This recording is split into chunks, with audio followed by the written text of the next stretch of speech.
ஒரு நல்ல அப்பா உங்களுக்கு இருக்கிறார். மனுஷனுடைய இந்த இந்த உலகத்துல இருக்கிற அப்பாவ காட்டிலும் ஒரு தலை சிறந்த ஒரு தகப்பன் உங்களுக்கு இருக்கிறார் என்பதை மறந்து போகாதீங்க. तो इन बातों को आप ना भूलिए, एक अच्छा पिता आपके पास है। ये संसारिक पिता से भी बेहतर पिता जो है आपके पास है। इन बातों को आप कभी ना भूलें। Father of Jesus Christ is your father. இயேசு கிறிஸ்துவின் தகப்பன் உங்களுடைய தகப்பனாய் இருக்கிறார். तो प्रभु यीशु मसीह का जो पिता है वो आपका भी पिता है। ஆஹ், இயேசு கிறிஸ்துவின் தகப்பன் வந்து எப்படிப்பட்ட ஒரு தகப்பன் என்பதை இயேசு சொல்றாரு. तो यीशु यीशु मसीह का जो पिता है वो कैसा पिता है, तो यीशु यहाँ पर बोलता है। எல்லா சூழ்நிலையிலும் இயேசுவின் பிதா வந்து எப்படிப்பட்ட பிதாவா இருக்காருன்னா, இயேசு கிறிஸ்துவுக்கு அவர் சொல்றாரு, நீங்க எல்லாரும் என்னை விட்டுட்டு ஓடி போயிருவீங்க, ஆனால் என் பிதா என்னை விட்டு போகவே மாட்டாரு அப்படிங்கிறார். तो यीशु यहाँ पर कहता है कि यीशु का पिता कैसा पिता है, इन बातों को यहाँ पर कहता है। वो कहता है कि आप सभी लोग मुझे छोड़कर चले जाओगे, परंतु मेरा पिता मुझे कभी भी नहीं छोड़ेगा, ऐसे कहता है। எல்லாரும் என்னை விட்டுட்டு போனாலும் என் பிதா என்னை விட்டுட்டு போக மாட்டாருன்ற அந்த அப்படிப்பட்ட ஒரு நல்ல அப்பாவை இயேசு அறிந்திருந்தார், புரிஞ்சிருந்தார் அப்படிப்பட்ட ஒரு அப்பாவை. तो सभी छोड़कर चले जाएंगे, परंतु मेरा पिता मुझे छोड़कर कभी भी नहीं जाएगा। इन बातों को अच्छी तरह से यीशु जानता था। இயேசு அப்படிப்பட்ட அப்பாவை அறிந்திருந்தார். यीशु मसीह ऐसा एक बाप तो को ऐसा जाना. पिता ऐसा சொல்லுங்க. तो ऐसा एक पिता को जानता था।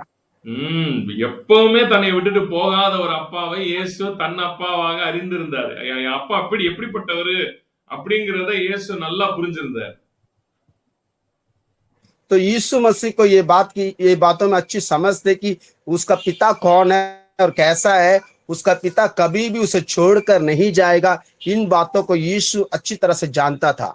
எனக்கு அருமையான தேவனுடைய பிள்ளைகளே, இந்த கால வேளையில உங்கள யாரெல்லாம் வந்து ரொம்ப சோர்ந்து போயிருக்கிறீங்களோ, உங்களோட ஆண்டவர் பேசுறாரு, உங்களை பார்த்து சொல்றாரு, நான் உன்னை எப்பவுமே விட்டுட்டு போகாத ஒரு நல்ல பிதா என்பதை நீ மறக்காத. तो आज के सवेरे के वक्त जो भी लोग जो है वो अशांति है, जो निराशा में है, उन सबों से प्रभु बातें कर रहा है और कहता है कि मैं कभी भी तुम्हें छोड़कर नहीं जाऊंगा। இயேசு கிறிஸ்துவின் பிதா நான். அவரை விட்டுட்டு போகலைன்னா உன்னைய விட்டுட்டு போக மாட்டேன். और यीशु मसीह का पिता हूं मैं उसे छोड़कर नहीं गया तो आपको भी छोड़कर नहीं जाऊंगा। இயேசு அப்படிப்பட்ட ஒரு பிதாவை அறிந்திருந்ததுனாலதான் அவருடைய வாழ்க்கை, அவருடைய ஊழியம், அவரோட லைஃபே வேற மாதிரி இருந்தது. तो यीशु ऐसे पिता को जानता था, इसीलिए उसका जीवन, उसकी सेवकाई और उसके उस सारे चीजों में वो अच्छी तरह से जानता था। நிறைய அவர் நம்மள மாதிரி வாழல, அவர் வித்தியாசமா வாழ்ந்தார். ஏன்னா அவர் ஒரு நல்ல அப்பாவை அறிந்திருந்தார் பாருங்க. तो वो हमारे तरह जीवन को नहीं बिताया था, उसका जीवन कुछ अलग था, क्योंकि वो एक अच्छा पिता को जानता था। நீங்க எப்படி அறிந்திருக்கீங்க? நீங்க ஒரு தேவனை அறிந்திருக்கீங்க. அந்த தேவன் வந்து ரொம்ப கோபமானவரு, நீ பாவம் செஞ்சுட்டனா உன்னை விட்டுட்டு ஓடி போயிருவாரு அப்படிங்கிற ஒரு அப்பாவை, ஒரு தேவனை நீங்க அறிஞ்சிருந்தீங்கன்னா அதுக்கேத்த மாதிரிதான் வாழுவீங்க. तो अगर आप ऐसे देवता को अगर जानते हैं जो वो बड़ा क्रोधित रहने वाला, ना वो बहुत ही दंड देने वाला, ऐसे अगर प्रभु को अगर पिता को अगर जानते हैं तो आप तो निराशा में ही रहोगे। அதே நீங்க இயேசு கிறிஸ்துவின் பிதாவை, உங்க பிதாவை அறிஞ்சிருந்தீங்கன்னா லைஃப்ல கவலைன்னு ஒரு விஷயம் உங்க லைஃப்ல வரவே வராது. நான் சொல்றேன் உங்களுக்கு கேரண்டியா. तो मैं एक बात को आपके सामने रखना चाहता हूँ, गारंटी देना चाहता हूँ कि यीशु जो पिता को जानता था, उसी पिता को अगर आप भी अगर जानते हैं तो सच में मैं कहता हूँ कि आपके जीवन में कभी चिंता, व्याकुल, नाराजगी नहीं आएगा। இயேசு கிறிஸ்துவின் பிதா எப்படிப்பட்ட பிதா? और यीशु मसीह का पिता वो कैसे पिता है? இயேசு ஊழியத்தை ஆரம்பிக்கவே இல்லை. இயேசு இன்னும் ஒண்ணுமே செய்ய ஆரம்பிக்கல. அப்பதான் 30 வயசுல வந்து ஞானஸ்நானம் எடுக்க வராரு. तो यीशु मसीह का पिता कैसा पिता है? देखिए, यीशु मसीह सेवकाई को भी शुरू नहीं किया था। उसी समय बपतिस्मा लेने के लिए वो आता है। यहाँ पर देखिए, அப்பதான் ஞானஸ்நானம் எடுத்து கரை மேல ஏறுறாரு. வேதம் சொல்லுகிறது, வானம் திறக்கப்பட்டு பிதா சொல்றாரு, இவர் என்னுடைய நேசகுமாரன் அப்படின்னு तो சொல்றாரு. तो उसी वक्त जो है बपतिस्मा लेकर कर ऊपर की ओर आ रहा है। उस समय आकाश खुल गया और पवित्र शास्त्र कहता है कि आकाश खुल गया और वहां से आवाज आई, ये मेरा प्रेमी पुत्र है कहता है, ம். प्रिय पुत्र है कहता है। இவர் என்னுடைய நேசகுமாரன். இன்னும் ये ஊழியத்தை मेरा प्रिय ஆரம்பிக்கல. पुत्र है। अभी तक जो सेवकाई को शुरू नहीं किया, இன்னும் ஒண்ணுமே செய்ய ஆரம்பிக்கல இயேசு கிறிஸ்து. अभी तक जो यीशु मसीह कुछ भी काम शुरू नहीं किया था। ஆமா, இன்னும் தண்ணியை திராட்சரசம் ஆக்கல. अभी तक तो जो पानी को भी द्राक्षरस नहीं बनाया था। இன்னும் செத்தவனை उயிரோட எழுப்பல. अभी तक मुर्दों को भी जिंदा नहीं किया था। இன்னும் பிசாசை ஜெயிக்கல. अभी तक शैतान के ऊपर जीत नहीं पाया था। ஆமா, இதுக்கப்புறம் தான் பரிசுத்த ஆவியானவர் ஒரு வனாந்திரத்துக்கு கூட்டிட்டு போறாரு. அங்க 40 நாள் இருக்காரு. அதுக்கப்புறம் தான் சோதிக்கப்படுறாரு. तो इसके बाद ही जो है पवित्र आत्मा जो है मरुभूमि में लेकर जाता है, वहां परीक्षा किया जाता है। இன்னும் பிசாசை ஜெயிக்கல. अभी तक शैतान के ऊपर जीत नहीं पाया। இன்னும் எதுவுமே நடக்கல பாருங்க. अभी तक कुछ भी काम शुरू नहीं हुआ। यहाँ पर देखे आप, ஆனால் பிதா சொல்றாரு, நீ எதுவுமே செஞ்சாலும் செய்யாட்டினாலும் ஒன்ன தெரிஞ்சுக்க, நீ என் செல்ல புள்ளடா அப்படிங்கறத மட்டும் மறந்துடாத அப்படிங்கிறாரு. परंतु यहाँ पर पिता कहता है, देखिए तू कुछ कर या ना कर उससे कोई मतलब नहीं, परंतु तू मेरा प्रिय पुत्र है, इन बातों को तू अच्छी तरह से जान ले, ऐसे कहता है। நம்ம என்ன நினைச்சுக்கிட்டு இருக்கோம்னா, ஏதோ ஆண்டவர் நம்ம செய்யற வேலையை வச்சுதான், நம்ம செய்யறது ஏதோ நம்முடைய செயல்களை வச்சுதான் ஆண்டவர் நம்மகிட்ட அன்பு கூறுறாருன்னு நம்ம நினைச்சுக்கிட்டு இருக்கோம். परंतु हमारा समझ ये है कि हम कुछ काम करने पर, हम जो कार्य करते हैं उसके द्वारा ही प्रभु हमसे प्रेम करता है, ऐसे हम समझ रखे हैं। இன்னைக்கு காலைல எந்திரிச்சு நான் ஜெபம் பண்ணாதான் ஆண்டவர் என்னை நேசிப்பாரு நீங்க நினைக்கிறீங்க. परंतु आप समझते हो कि आज सवेरे उठकर मैं प्रार्थना करने से ही पिता मुझसे प्रेम करेगा, ऐसे हम समझ बैठे हैं। இன்னைக்கு காலையில எந்திரிச்சு நான் ஏதாவது செய்யணும், நான் ஏதாவது ஊழியம் பண்ணணும், அப்பதான் ஆண்டவர் என்னை நேசிப்பாருன்னு நீங்க நினைக்கிறீங்க. परंतु आप ये समझते हो कि आज सवेरे उठकर मुझे कुछ करना पड़ेगा, या तो मुझे सेवकाई करना है, तब जाकर परमेश्वर मुझसे प्रेम करेगा, ऐसे हम समझ बैठे हैं। நீங்க ஒண்ணுமே இன்னும் செய்யாட்டினாலும் ஒன்ன மட்டும் மனசுல வைங்க, இயேசு கிறிஸ்துவின் அப்பா உங்க அப்பாவா நீங்க நம்புனீங்கன்னா, நீங்களும் எனக்கு நீ செல்ல புள்ளதான்டா, நீ இன்னும் ஒண்ணுமே செய்யல, ஆனாலும் நீ என் புள்ள, என் செல்ல புள்ள, பிரிய புத்திரு, சாதா புத்திரு இல்ல. यहाँ देखिए पिता कहता है कि तू कुछ कर या ना कर, फिर भी तू मेरा प्रिय पुत्र है, एक साधारण सा पुत्र नहीं, तू मेरा प्रिय पुत्र है, ऐसा कहता है। ஆனா இன்னைக்கு நிறைய பேர் என்ன நினைக்கிறாங்கன்னா, நான் இதை செய்யணும் அதை செய்யணும், இதெல்லாம் செஞ்சாதான் கடவுளுக்கு நான் ரொம்ப பிடிச்ச ஆளா மாற முடியும், நான் இதெல்லாம் செஞ்சாதான் கடவுளுக்கு என்ன ரொம்ப பிடிக்கும்னு நினைக்கிறாங்க. परंतु लोग क्या समझते हैं कि मैं परमेश्वर का प्रिय पुत्र बनने के लिए मुझे ये काम करना पड़ेगा, वो काम करना पड़ेगा, इसे पूरा करना पड़ेगा, उसे पूरा करना पड़ेगा, ऐसे समझते हैं। உங்களுடைய செயல்களை வச்சு ஆண்டவர் உங்களை நேசிக்கிறது இல்ல, நீங்க யாரோ, நீங்கள் அவருடைய பிள்ளை என்கிற அந்த ஒரே ஒரு விஷயத்துல அவர் என்னைக்குமே உங்க மேல பிரியமா இருப்பார். यहाँ देखिए आपके काम को देखकर परमेश्वर आपसे प्रेम नहीं करता है। आप चाहे आप कौन है ये देखकर परमेश्वर आपसे प्रेम करता है, क्योंकि आप उसका प्रिय पुत्र है, इसलिए आप पर उसका प्रेम है। அதனால யாரும் நீங்க உங்களுடைய செயல்களை நம்பி தேவனுடைய அன்பை ஒரு நாள் என்ன செய்யாதீங்க, கணக்கு போடாதீங்க. அப்படியெல்லாம் நீங்க கணக்கு போட்டீங்கன்னா அவர் அன்பை பெறுற அளவுக்குலாம் நம்மளால ஒண்ணுமே செய்யவே முடியாது.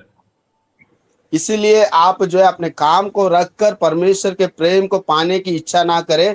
आपका काम से आप परमेश्वर के प्रेम को कभी भी आप नहीं पा सकते हो, क्योंकि आपके काम पर परमेश्वर का प्रेम नहीं होता है। நம்மலாம் ஓடி முடிச்சாதான் இந்த உலகத்துல வந்து பரிசு கொடுப்பாங்க. ஆனா பிதா வந்து பரிசை கையில கொடுத்துட்டு தான் ஓடவே சொல்றாரு. यहाँ देखिए हम सब दौड़ खत्म करने के बाद ही इस संसार में जो हमें तोहफा दिया जाता है, परंतु परमेश्वर हमें दौड़ने से पहले से ही तोहफा दे देता है। இயேசு கிறிஸ்து ஊழியத்தை ஆரம்பிக்கிறதுக்கு முன்னாடியே சொல்லிட்டாரு, நீ என் பிரியமான புள்ள, நீ என்ன செஞ்சாலும் செய்யாட்டினாலும் நீ என் புள்ள, அதை மட்டும் நீ மறக்க கூடாது. तो यीशु मसीह जो सेवकाई शुरू करने से पहले से ही पिता जो है यीशु को देख कर ये कहा कि तू मेरा प्रिय पुत्र है, चाहे तू कुछ कर, तू चाहे कुछ ना कर, तब भी तू मेरा प्रिय पुत्र है, ऐसे कहा। ஒரு நல்ல மகன் தன்னுடைய பொறுப்பை அறிந்து கொள்ளும் ஒரு ஒரு மெச்சாரிட்டி, அததான் வேதம் சொல்லுகிறது. புத்திரன் வந்து ஒரு முதிர்ந்த புத்திரன் ஆகும்போது மனரீதியாக அவனாகவே தன்னுடைய பொறுப்பை உணர்ந்து தன்னுடைய வேலையை அறிஞ்சு கொள்வான். நான் என்ன செய்யணுங்கிறத புரிஞ்சு அவனா செய்ய ஆரம்பிச்சிருவான். यहाँ देखिए पवित्र शास्त्र कहता है कि ये पुत्र जो है एक अच्छा मेच्योरिटी पाने के बाद वो अपने आप को समझकर उसे क्या काम को पूरा करना है, उसकी जिम्मेदारी क्या है, वो समझ कर अपने आप में जो है अपनी जिम्मेदारी को समझकर वो पूरा करने शुरू कर देगा। நீங்க செய்யற ஊழியமோ நீங்க செய்யக்கூடிய எந்த விஷயமோ தேவனை பிரியப்படுத்துவதற்காக நான் இதை செய்யறேன் நீங்க நினைச்சு செஞ்சீங்கன்னா நீங்க முட்டாள்.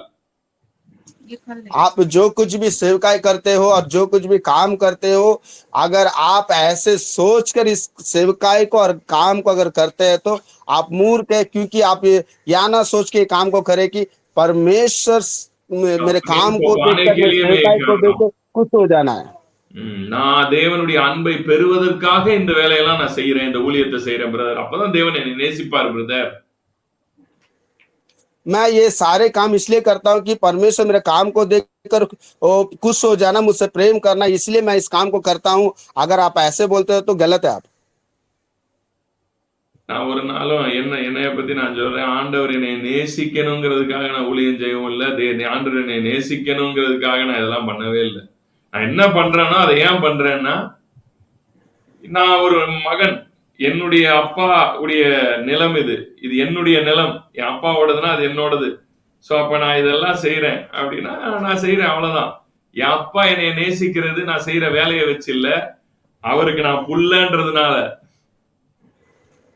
यहाँ देखिए मैं अपने बारे में कहता हूँ, मैं जो भी सेवकाई करता हूँ, मैं जो भी काम करता हूँ, मैं इसलिए नहीं करता हूँ कि मेरे काम से मेरे पिता खुश हो जाना है। मैं इसलिए नहीं करता, मैं इसलिए करता हूँ कि मैं उसका पुत्र हूँ, ये मेरी जिम्मेदारी है, ये उसका जमीन है, उसके जमीन में काम करना मेरा जिम्मेदारी है, इसलिए मैं इस काम को करता हूँ।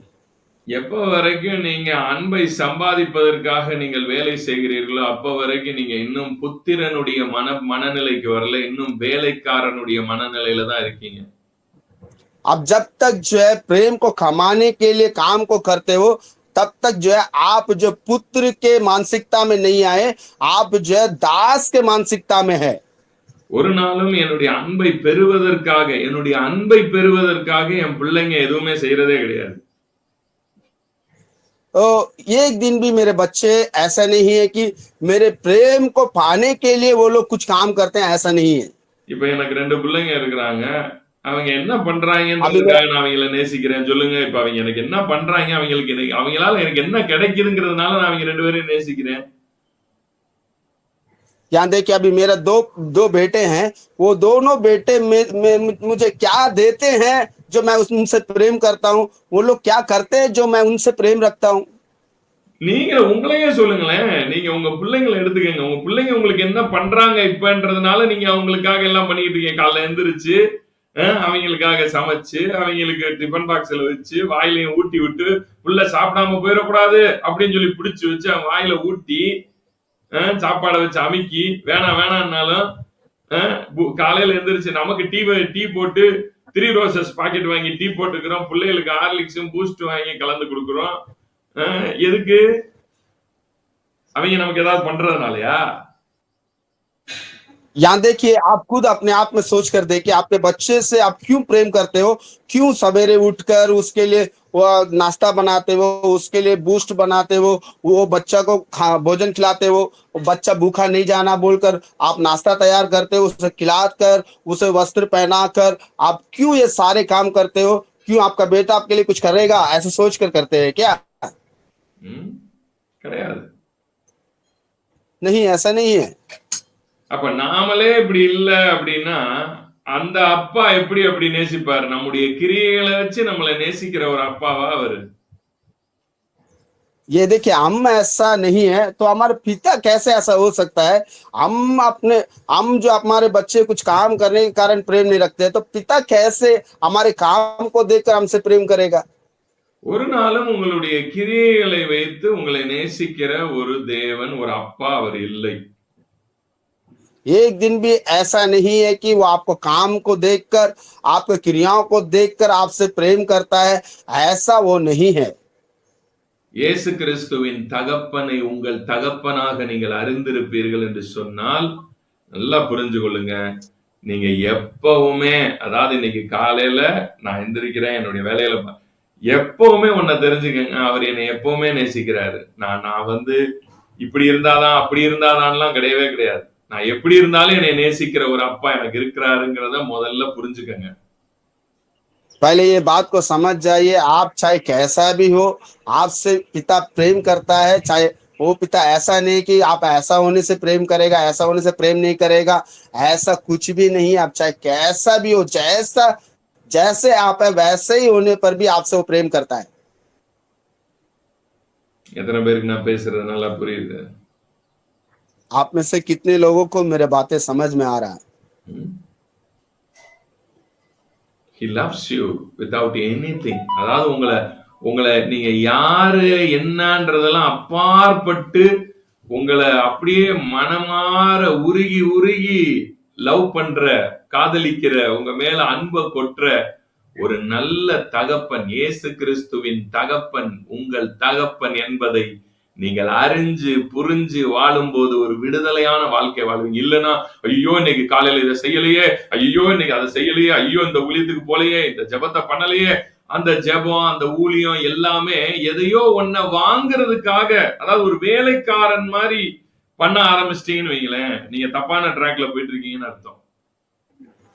ध्यान देखिए, आप चाहे कैसा भी हो, आप चाहे कोई भी हो, यीशु का पिता जो आपका पिता है आपसे प्रेम करता है। आप जो है यीशु का पिता का प्रेम पाने के लिए मुझे ये करना है, मुझे वो करना है, मैं प्रार्थना नहीं किया, मैं सेवकाई नहीं किया, ऐसे अगर सोचते रहते हैं तो आप एक बात को समझ जाइए, आप गलत मार्ग में जा रहे हो। आप समझ जाइए, आपका पिता चाहे आप जैसा भी हो, आपसे वो प्रेम करता है। நான் ஊழியம் செஞ்சாலும் செய்யாட்டினாலும் எங்க அப்பாவுக்கு நான் செல்ல பிள்ளைதான். मैं चाहे सेवकाई करूं या ना करूं, वो फिर भी मैं मेरे पिता के लिए मैं प्रिय पुत्र हूं। அப்ப ஏன் பாஸ்டர் செய்றீங்க? तो पास्टर फिर क्यों आप सेवकाई करते हो?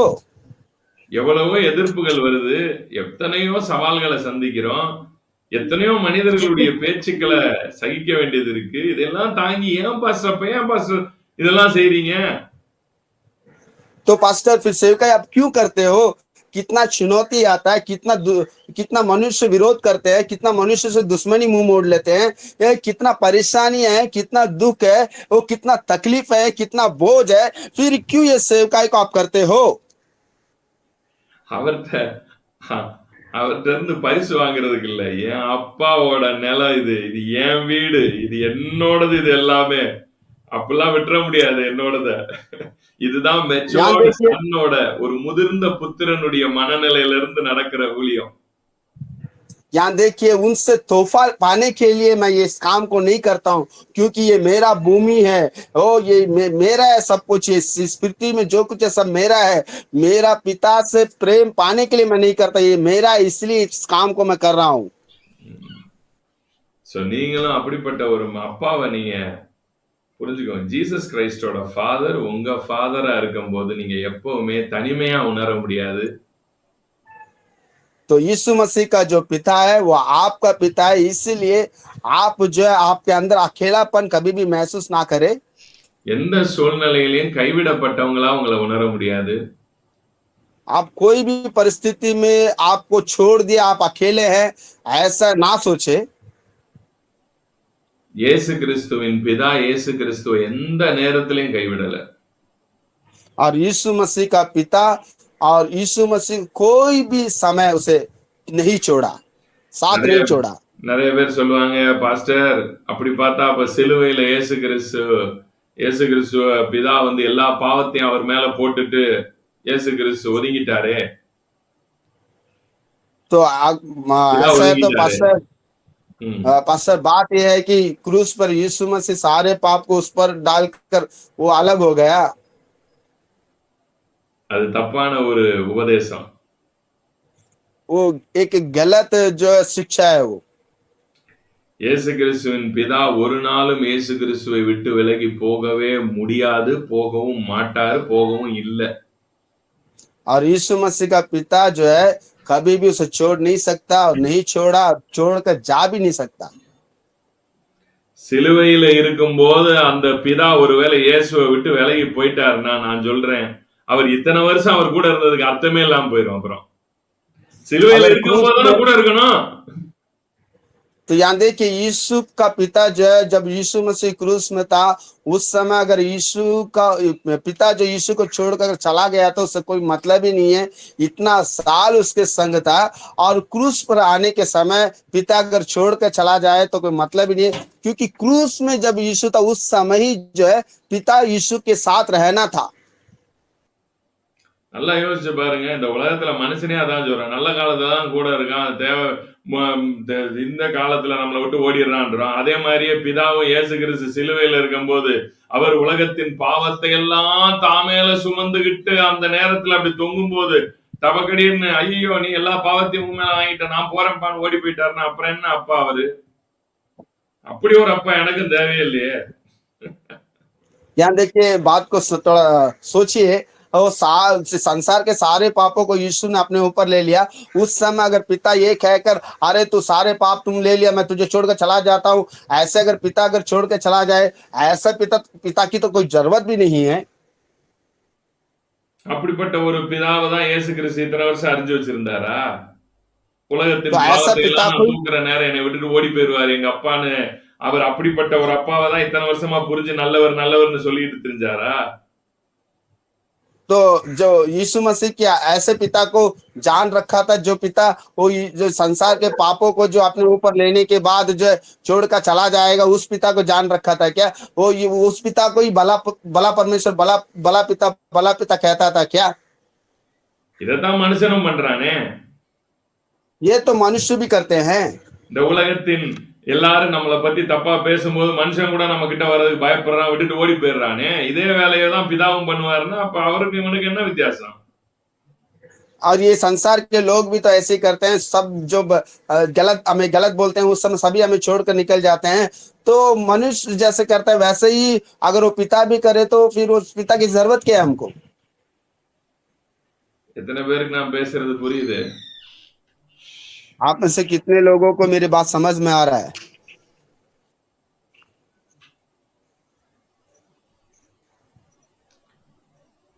அந்த வசனத்துக்கு அர்த்தம் என்ன? ஏன் அப்ப ஏன் இயேசு சொன்னார் என் தேவனே ஏன் என்னை கைவிட்டீர்னு ஏன் சொல்றாரு? तो उस वचन का अर्थ क्या है? वो यीशु ऐसा क्यों कहता है कि ये मेरे परमेश्वर क्यों ये मुझे मेरे साथ क्यों छोड़ दिया, ऐसा क्यों कहता है? நல்லா புரிஞ்சு கொள்ளுங்க. இயேசு நீங்களும் நானும் என்ன ஒரு மனநிலையில் வாழ்ந்து கொண்டிருக்கிறோமோ நல்லா கவனிக்கணும். கைவிடப்பட்ட பிரிந்து போகப்பட்ட நம்முடைய அந்த அந்தகாரத்திற்குள்ளாக நீங்களும் நானும் தேவனை விட்டு பிரிஞ்சு வாழ்ந்து கொண்டிருக்கிறோம் பாருங்க. ஒரு இடத்துல ஒரு இருதயத்துக்குள்ள அவர் அது வரைக்கும் பிதாவை ஒரு நாளும் ஒரு நொடி கூட தன்னை விட்டு பிரிஞ்சு போனது அவர் உணர்ந்ததே கிடையாது. நல்லா புரியணும் तो इन बातों को अच्छी तरह से समझिए। आप जो मानसिकता में जीते हैं उस अंधकार में जो मानसिकता में जो जीते हैं उस अंधकार में जो छोड़कर चला गया, ऐसे मानसिकता में जो जीते हैं, ऐसे यीशु का मानसिकता नहीं था। சோ உங்களுடைய அந்த அந்தகாரத்துக்குள்ள இயேசு இறங்கினார். அவரும் அதே மனநிலைய அனுபவிக்க வேண்டிய ஒரு கட்டாயத்துல இயேசு இருந்தார் அந்த மூமெண்ட்ல. तो उस स्थिति में ऐसा था कि यीशु मसीह जो है वो अंधकार और उस मानसिकता में जाना था उसको, इसलिए उसने वहां पर गया। அவர் ஒரு இடத்துல சொல்றாரு, நீங்க எல்லாரும் என்னை விட்டுட்டு ஓடி போயிருவீங்க, ஆனா என் பிதா என்னை விட்டுட்டு போக மாட்டாரா அப்படிங்கிறாரு. तो एक जगह ऐसा कहता है कि आप सभी लोग मुझे छोड़कर चला जाओगे, परंतु मेरा पिता मुझे छोड़कर नहीं जाएगा, कहता है। ஆனா நீங்களும் நானும் நம்முடைய பிதா நம்மளை கைவிட்டதா நினைச்சு வாழ்ந்துகிட்டு இருக்கோம் பாருங்க. ஒரு तो மாயைக்குள்ள. आप और हम ये समझकर अपने जीवन को बिताते हैं कि हमारे पिता हमें छोड़ दिया, हमारा साथ छोड़ दिया, ऐसे सोचकर एक माया के जीवन को हम बिता रहे हैं। அந்த மாயைக்குள்ள இயேசு உள்வர வேண்டியது இருந்தது. அந்த இடத்துக்குள்ள வரும்போது அவர் அந்த மூமெண்ட்ல அப்படி உணர்றாரு பாருங்க. அதுதான் நீங்களும் நானும் அனுபவிக்கிற அந்த வலி அவர் அனுபவிச்சார் அந்த இடத்துல. அதனாலதான் வேதம் तो उस சொல்லுது, माया நம்மை போல அவரும் எல்லாத்தையும் அறிந்திருக்கிறாருன்னு. तो उस माया के एक क्षण में जो है वहां पर यीशु को आना था, वो मूवमेंट में यीशु आकर जीवन बिताए, उसी बात को कहता है कि ये सभी पिता ने मेरे साथ छोड़ दिया। எத்தனை பேருக்கு இப்ப நான் சொன்னது நல்லா விளங்குச்சு? वो आप में से कितने लोग मेरे बातों को समझ रहे हैं? ஆனா இன்னைக்கு நிறைய பேர் என்ன நினைச்சுக்கிட்டாங்கன்னா, பிதா விட்டுட்டு ஓடிட்டாரு, அவர் பாவியான, அவர் மேல பாவத்தை பூரா போட்டுட்டு பிதா கண்ண மூடிட்டாரு. நான் என்ன சொல்றேன், அப்படி பாவத்தை போட்டு கண்ண மூடுற பிதா கூட இருக்க வேண்டிய அவசியமே இல்லை. என்ன அப்ப இருந்த அர்த்தமே இல்லாம போயிடும் அந்த மூமெண்ட்ல அவரை விட்டுட்டு போயிட்டாருன்னா. यहाँ देखिए सभी कहते हैं कि पिता जो है उसके पाप को डालकर पिता चला गया और पिता आंख बंद कर लिया, ऐसे बोलते हैं। ऐसा करने की कोई जरूरत भी नहीं है। अगर ऐसा करा तो ऐसा पिता जरूरत भी नहीं है। அந்த வெரி மூமெண்ட்ல அந்த அந்தகாரத்துக்குள்ள உள்ள போகும்போது எப்படி நீங்களும் நானும் உணர்றோம், பிதா எங்கேயோ இருக்கிறார், நான் எங்கேயோ இருக்கேன், நான் கைவிடப்பட்டவனா வாழ்ந்துட்டு இருக்கேன்னு உணர்றோம் பாருங்க.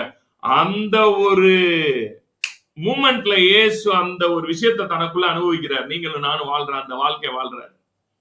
जैसे कि हम जो है उस अंधकार के जो मूवमेंट में आकर कर जो एहसास हमारे अंदर आता है कि मुझे मेरे साथ कोई नहीं है, मुझे सब छोड़कर चला गया, उस मूवमेंट में जब आते, उसी प्रकार यीशु जो एक क्षण के लिए उस मूवमेंट में आया। அந்த இடத்துல தான் அவர் சொல்றாரு, என் தேவனே என் தேவனே ஏன் என்னை கைவிட்டீர். और उसी मूवमेंट में जो है ये क्षण के लिए वहां यीशु कहता है कि ये मेरा प्रभु, ये मेरा परमेश्वर क्यों मेरा साथ छोड़ दिया। அடுத்த வார்த்தையை திரும்ப சொல்றாரு, என் ஜீவனை உம்முடைய கரத்துல ஓடி போனவர் திரும்பி வந்துட்டாரோ, இப்ப அந்த பாவம் எல்லாம் கழுவி ஒரே நிமிஷத்துல கழுவிட்டாரோ, திருப்பி அப்புறம் எப்படி பிதா கையில தன் ஆவியை ஒப்பு கொடுத்தாரு. அந்த இருளுக்குள்ள போய் அந்த இருள்ல இருந்து பிதாவை பார்க்கக்கூடிய ஒரு கண்கள் அவருக்கு கிடைச்சது பாருங்க. அந்த இருள்ல இருந்து பிதாவை அறியக்கூடிய அறிவு, அந்த இடத்துக்கு வரணும் அவரு. இது நான் கொஞ்சம் டீப்பான ஒரு விஷயம் தான், முயற்சி பண்ணுங்க புரிஞ்சுக்க. यहाँ देखिए वो जो उस अंधकार में जाना था, उस अंधकार में जाकर वहां